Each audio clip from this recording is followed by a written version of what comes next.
I am back testing TradeTimerX today on the US500 and the USD JPY Forex pair. My name is TradeTimerX. Let's get straight to the chart, and we are jumping to the S&P 5 to the US 500 index chart. This is a 1 minute chart right here, a very easy session. We only had two signals, as you could see here. We're on the 1 minute chart, so remember the stops and the profits are going to be small. That's the right way to use this indicator. So as you could see here, we're trying to get 6 points to the upside, and we're trying to just limit our stop losses to 3 points here. We're trying to do quick, easy trades. Obviously, on the 1 minute chart, we're not going to be, we're not swing trading here. So I marked off the entries here with these boxes right here, and as you can see, 3 and 6 points on this specific, time frame, and on this month, it's a perfect stop profit. 2-to-1 risk-reward ratio. We're risking 1 unit for every 2 units that we're going to make. US 500. As you could see here, that's our first entry right there. Our first entry is at 445.50. You could have had it probably twice. It dipped into it. As you could see, the stop didn't even come close to our stop. It glided to the boom, take profit here, +6 on the first one. That was a beautiful trade. As you could see, it went a little bit higher than that. I mean, it went way higher on all the way to the top there. I'm going to the second trade, same thing. As you could see, it lets you in, no, that was the previous one. Okay, so it lets you in. That's a beautiful entry right there. We put our stop in. Again, -3. I mean, I can't believe this indicator on this US 500 on this session was gorgeous. Second indicator, boom. It didn't even come close to our stop loss right there, and the take profit got hit. So as you can see, this session right here, we got 12 points, 2 trades. US 500, TradeTimerX did the job. Remember, guys, I'm telling you, a lot of these guys want to confuse you. Fair value gaps, support resistant levels. They want you to study some kind of complicated material when we all know the price can only go up or down. Okay, you guys need to concentrate on what's important. Get yourself an entry model, a good indicator with good entries. Number 1. Number 2, put your stops in, put your take profit in, reasonable take profit and stop loss levels. If you have an issue with that, get on the phone with me. We'll go over the time frame that you're trading, the time that you're actually available to trade. We're going to see, and I can help you set your stops, but for the most part, it's obvious. Okay, when you're back testing, remember, don't back test, during the time when you're going to be sleeping, 3 o'clock in the morning. Let's say you could trade from 5 p.m. till 9 p.m. every single day in your time zone. So make sure when you're back testing and trading, whatever it is that you're going to be trading, you're looking at how big is the volatility during the time that you're trading. That way you could set the correct stop loss and take profit limits. This indicator right here is not automatic. It's not you just plug and play. It helps you get good entries, but the rest is going to be up to you. You do have to put your stops in and take your profit levels. And this indicator is really going to shine and help you get that fucking bag up. Let's jump to the next chart, the Japanese dollar pair, USD JPY. We're on the 1 minute time frame. 1 minute time frame. Again, it's going to be quick little trades. It's not swing trading here. As you could see, this was a busy session. The US 500 was not as busy as this session is. We have a lot of signals here, a lot to unpack. Let's get straight to it. As you could see, we're on the 1 minute chart. JPY 1 minute, and you could see all these signals here. We got a bunch of sells, a bunch of buys. I marked them with these little boxes so you could clearly see what they are. And what we are doing today is 10 pips to the upside, 5 pips to the downside. So little small trades. Remember, we're not swing trading. You know, you got to look at the chart, and as you could see, looking at this chart, we could see the average swing. The average swing is about 10 to 15 pips. So if we want to take advantage of that, if we want this indicator to make us a bunch of money, we got to use it the right way, okay? And the right way is by analyzing the average moves, the average little wave moves. And as we could see here, the average moves here is about 10 to 15 pips. So that's why we are going to put our stops at just 5 pips. So little small trades, our profits at 10 pips. And this is what we're doing on this session right here. As you could see, I mark these little boxes. Here we have our first trade right there. You know, we got our first trade at 96.5 level, 142, 965, I would say somewhere in there. And we're gonna get in. I mean, this trade, that's a nice trade. Boom, bear trade, money. That's a beautiful entry because it literally did not go against us at all, any amount of pips, and we collect 10 pips on that first trade. I mean, as you could see, it went below that 10 pip range. It probably had a potential of a 15 pip trade, but we don't want to get greedy. We want to be consistent. We want to consistently grow our account. Here we go, second trade, we have it marked.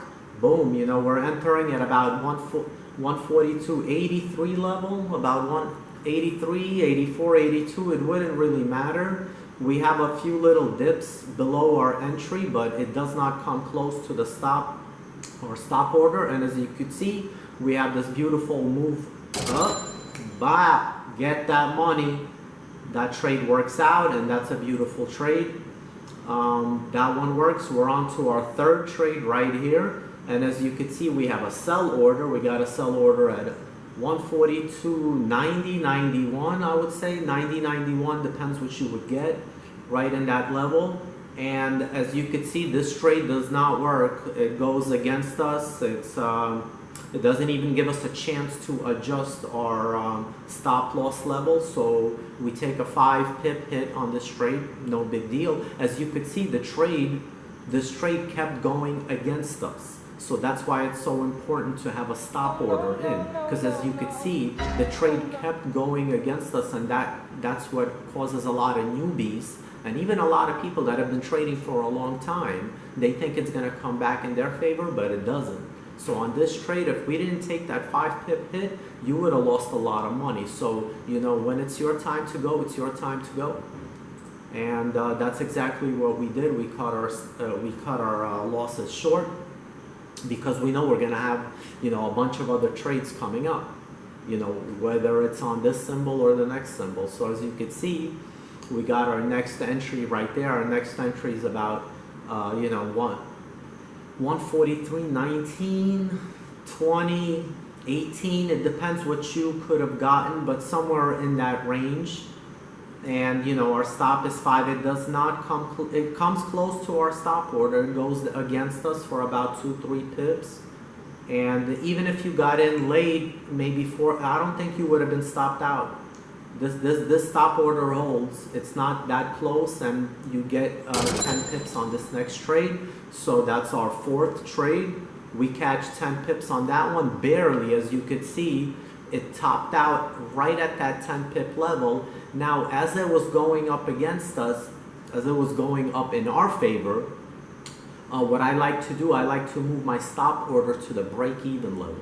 So if sometimes it'll go up 8, 9 pips, it doesn't quite reach that 10 pip level, and sometimes it has this fall drop back down. I don't like to give back money once I know my trade's been working out. So what I want to do is put that stop at the break-even point. That way, even if the trade doesn't work out, at least you walk away flat on that trade. And this trade almost, you know, it got us out right on that very tip. So we do collect that 10 pips, you know, and here comes the next trade. The next trade, the fifth trade, we're in at about 143.17, 16, 15, somewhere in that range. Now, as you can see, this trade actually goes into our favor by more than half. It goes 5, 6, 7 pips in our favor, and this is the kind of trade that I'm talking about. You know, as it's moving our way, what I like to do is move that stop order maybe to the break-even point, or maybe just to risk 1 or 2 pips. Make it a very small risk. You know, at that point, I want to cut my risk to as low as possible. So as you can see here, we got in here at 17. It dipped all the way. It almost hit our profit target twice. Twice it had those 2 little dips. It was close, but not quite enough to get us that 10 pips that we wanted. But as you can see, the trade is going in our favor. I want to try to take that stop level and just move it. In this situation, I'm just going to move it maybe to, let's say, -2, just to demonstrate to you what it would really look like. Or you could move, we could have moved it to the 0 level to just risking 1 pip. So, you know, in this situation, I put it at -2 pips. I moved our stop order down, and as you could see, it hits our stop order, and we are out at, for a -2 point trade. As you could see on this other trade, it didn't give us a chance. When we entered it, it did not give us a chance to adjust our stop order, and that's why we couldn't do nothing on that one. We lost 5 pips on that trade earlier. This trade, however, it did go into our favor, and it allowed us time to move our stop order down to a very low amount. So here we go, we get to the third trade, and obviously you could see by this trade, it's another beautiful entry here. It doesn't even come close to our stop order. We get in, and it goes up. It goes straight up. I love this entry right here. 10 pips. I mean, this looks like similar to the first entry we had. The first and the last entry here is gorgeous. But anyways, as you can see, the total profit for this trading session, we're on the 1 minute chart, 33 pips. Now remember, if you're trading one lot, it's about like $7. It's about $7 per pip if you're trading one lot. If your size is one standard lot, you're making about $7 a pip. So 33 pips, that's $200 plus. So just trading one lot, very tight stop losses. A bunch of trades here. We have 2 losers. You know, we have 4 winners. We were able to cut our stop on the trade number 5 to just 2 pips. So this is a beautiful day right here, and TradeTimerX coming through on this one, because this session was tough. As you can see, it's just moving up and down, but yet it manages 33 pips. That's beautiful. That's $200 plus trading 1 pip on 1 pip. Now, of course, if you have a larger account, let's say you're trading 10 pips. Let's say every trade you do is 10 pips. So this would be a $2,000 day, a $2,000 session, okay? Don't let these gurus overcomplicate everything, okay? The price can go up and down. That is it, okay? Stop digging into these charts, looking for these fair value gaps, ICT bullshit, okay? A lot of it is just to confuse you. Okay, you need a simple entry model. A simple entry model. Get yourself a consistent entry model. That's number 1. Number 2, make sure you're putting in your stop and your take profit levels consistently. You manage your trade as it's going your way. You move your stop order down. You want to cut that risk to as low as possible. Okay, you want to, you know, you could move it down to the 0 level, to the -1 pip level. So once the trade starts moving your way, you want to cut those losses to as little as possible if it doesn't go your way. Okay, this is what you guys need. Stop wasting your fucking time on all these other people. Stop frustrating yourself. Okay, get a nice indicator. put your stops in, and get that fucking money, guys.